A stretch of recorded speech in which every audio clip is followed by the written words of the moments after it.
мынау государстводан одан қорқудың қажеті жоқ та мағаншы. На самом деле ол жерде кәдімгідей страх. Кәдімгі страх. Страх жоқ. Неге өйткені Бұл оппозиционер ма біреу ғой, бір тіміскеніп бір-бірін көзін шұқылап жүрген біреулер ғой. Иә достар, Еркебұлан Тоқтар оны үкіметке қарсы ештеңке айтпай жатқанға, сынап жатқандарға жауап айтқан болатын. Барлық қызықтар тек біздің төбелес арнада. Тіркелуді ұмытпаңдар, біз көп сөз баймыз, бастаймыз. Мына замандастан кейін видео түсіргіштер көбейіп кетті. достарының замандас подкастта Бұлар битеді. Тоқтардың берген сұхбатын көріп шықтым, мен 3-4 күн алды шыққан ғой, енді көрдім. Қараңыздар, ол жерде негізі оның айтып отқаны за и против айтайықшы. Бірінші за то, что ол молодец, красавчик, бәрі жетістікке жеткені, тағы басқа өзі біледі, хорошо, өзінің позициясы бар. Но мынандай нәрседе оның 1.300.000 оқырманы бар. Оның барлығы осы Қазақстанның адамдар, ол общество, ол қоғам, оған жазылып жатқан адамдар, мысалы американецтер, европейстер емес, ол осы жерде өсті, туып өсті, бұл қоғам. Енді қараңыз, оның кәдімгі не дейді жаңағы приступ дейді, ол кәдімгі қорқыныш, страх бар, то что Страх бар дейді сенде. Страх жоқ. Страх бізге, артистерге действительно страх халықтан қорқу.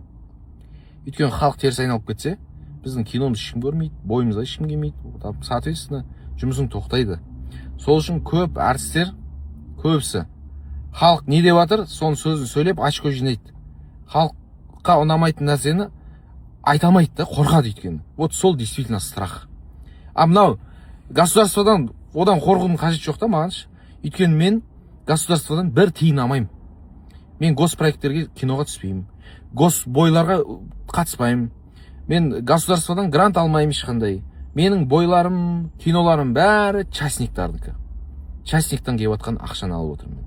Сол ақшадан государствоға наоборот мен налог төлеп отырмын. Штраф келсе штрафын төлеп отырмын. Мен ақша алмаймын государстводан. Ақша беремін наоборот. Сондықтан мен государстводан қорқпаймын. Одан қорқып отыр деп мынау гадат етіп отыр ғой, өзінше.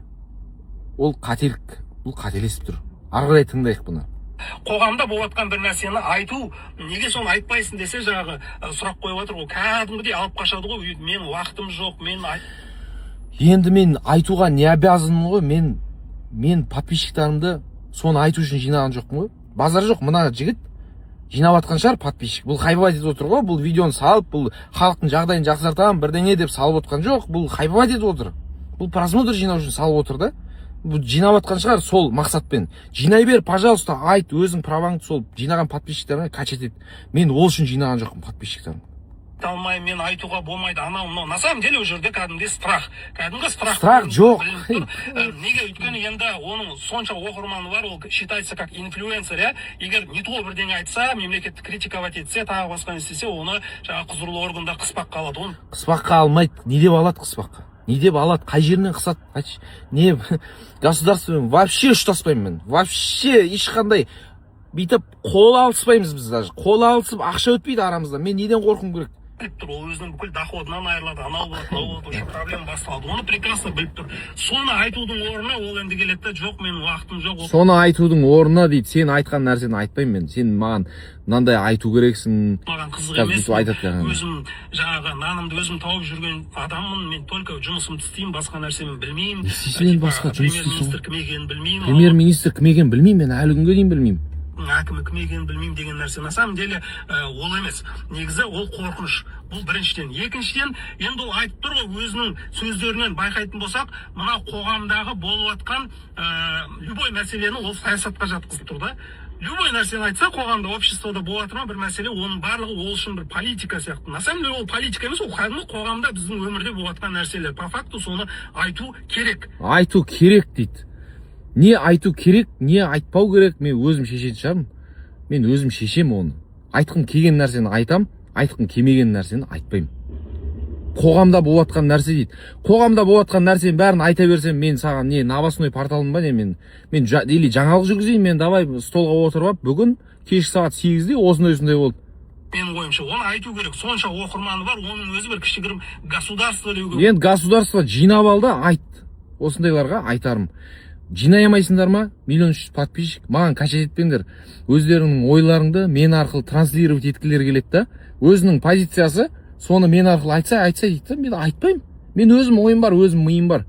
миллион 300 мың оқырман, ол да бір үлкен кәдімгі күш, сила. Сол жерде қоғамдағы болып жатқан мәселелерді айтса, сол өзім мен вообще ойлаймын да, бізде бәрің айтып жатсыңдар, бәрің сөйлеп жатсыңдар. Қоғамда болып жатқан нәрсені бәрі айтып жатыр. Сол өзгеру үшін біреуі бірдеңе істеп жатыр ма? Вот сұрақ. Біреуі бірдеңе істеп жатыр ма? Істеп жатқан ешқайсысы жоқ. Бәрі айтып жатыр, сөйлеп жатыр, базар жоқ. О, үйту керек, сөйту керек, қыру керек, жою керек. Ешқайсысы істеп жатқан жоқ. Ешқайсысы өз күшімен көтеріліп, анау политиканың жоғары жағына жетіп, бірдеңе өзгертіп жатқан жоқ. По пути өздері де өзгеріп кетіп жатыр, өйткені. 20 миллион халық болса, тура сол Еркебұлан Тоқтардай сол сияқты бір где-то миллионнан асқан оқырманы бар, елімізде бір танымал блогерлер декші, инфлюенсер декші, примерно бір 20 адам шығар сол. Егер санайтын болсам, по факту келсе, реально жұмыс істеп жүрген блогерлердің миллионнан асқан оқырманы бар. 20 адам. Сонда 20 адам егер белгілі бір қоғамдағы мәселелерді айтса, мысалы, коррупция бар, басқа бар, жетеді ғой. Онда бүкіл қоғам айтқаннан ештеңе өзгеріп жатқан жоқ қой. Коррупция болып жатыр, иә. Маған ұнамайды ол. Коррупция дұрыс емес. Ұрлық дұрыс емес. Конечно, ол любой адам миында тұрған нәрсе, дұрыс емес ол. Бірақ сол коррупцияның бәрін бастап жатқан өзіміз ғой. Мен лично өзім гаи ұстаса, мен қалтамнан ақша алып шықпаймын. Брат, давай, штраф жаз, хорошо, болды. Халыққа как положено штрафын төлеймін. Бюджетке төлеймін. Өздері қалтасынан алып шығады, дайын тұрады взяткалары. Сондай адамдарды өзгерту үшін каждый адам өзінен бастау керек та. Взятка шығарма қалтаңнан, штрафын төле. Штраф айбай, ойбай, штраф деп жылайды. Түспесең, штраф келмейді ғой. Бәрі өзіңе байланысты, өзің акимат, анау кеше замандасты сұрақ қойып отыр. Акиматта там ана плиткаларды алып кет. Бәрі арамызда жүрген адамдар ғой сол. Арамызда жүрген адамдардың өзі сондай, қоғамды өзгерт дейді. Маған үлкен ответсіз. Өзгеретін еді. Қоғам, мен өзім семьямды әлі реттеп болған жоқпын да. Маған қоғамды өзгерт деген ответсіз селеді да. Мен қоғам қайда әлі маған? Мен шашым ақ түсу керек, сақалым өсу керек. Бір 60-ға келіп, отырып ап, сен бүйт, сөйт деп айқыл айтып отырсам болады. Кәдімгідей ел тыңдайтын еді оны. Олар оны айтқаннан ештеңе өзгеріп жатқан жоқ, мен тағы айтам. Айтқаннан ештеңе өзгеріп жатқан. Мынауды айтып отыр ғой қазір. Мынау сен айтқаннан ештеңе өзгермейді. Бар да істе. Қорқады, не? Зуғыш қалды. Мәселелерді айтса, мысалы, коррупция бар, басқа бар, жетеді ғой. Онда бүкіл қоғам бізде өзгеретін еді. Кәдімгідей ел тыңдайтын еді оны. Олар оны істемейді, қорқады. Неге? Өйткені ертеңгі күні проблема бола ма дейді. То есть, былайша қарап тұрсаң, еліңде, қоғамыңда болып жатқан нәрсенің барлығына мне абсолютно насрать деп тұр ғой. Енді қалай насрать деп тұр ғой. Пой, сөзді табады да бұл да. Насрать деп тұр, халқым, қарандар, мынау жаман. Сондай ойды навязывать етіп отыр да бұлш. Былайша айтқанда, қызықтырмайды мені. Мен только өзім жағдайын жасаймын, өз жұмысымды істеймін. Енді кім жағдайын жасайсың, айтшы. Кімнің жағдайын жасайсың, өзіңнің жағдайыңды реттемей тұрып, кімнің жағдайына кірісе аласың. В общем, осындай бар ғой, сөйлеп, іштеңе істемейтіндермен сөйлескім келіп жүр. Іштеңе істемейді бұл, істемейді бұл. Бірақ сөйлейді. Давай сөйлесейік, дебатқа шақырам осындай біреуді. Реально, мен өзім позициямы отстаивать етем, сен өзің позицияңды отстаивать етесің. Осындай адам бар ма арамызда? В общем, бұлар осындай видео түсіріп, мені жамандап, ұнамай қалды ғой мен айтқан сөзім. Бұл оппозиционер ма біреу ғой, тіміскеніп бір-бірін көзін шұқылап жүрген біреулер ғой. Ана жерін ілгіздеп, мына жерін ілгіздеп. Жұмысы сол енді. Істей бер арғы, күшті істеп жатсың жұмысыңды. Бірақ мен жұмысыма мешат етпе. Мен өзім жұмысымды істеп жүрмін. Маған мешат етіп, халықтың алдында мені, типа, бұл жаман, бұл сендердің сөздерін айтпайды. Мен как есть жүрем. Сол үшін де халық жақсы көреді мені. Мен как есть, мен любой жерде өз ойымды тіке айта алатын адаммын. Сондықтан да мен халық жақсы көреді. Мен как есть маскасыз жүрем. Жаңағыдай маска киіп ап, халықтың ойбай мүддесін қорғайын бірдеңе деп хайповать етіп отыр. Просмотр керек оған. Бірінші очередь просмотр керек. Ол сен халықты ойлап, жаңағы видео салып қойыпты. Ол видео салған халықтың жағдайы жақсарып кетпейді.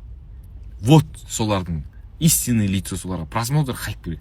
Ал сендер не ойлайсыңдар? Еркебұлан Тоқтардың айтуы тиіс пе, жоқ па? Комментарияға өз ойларыңды білдіріп кетіңдер. Сендермен болған төбелес арнасы барлық қызықтар тек біздің арнада. Тіркелуді ұмытпаңдар. Қош аман, сау болыңдар.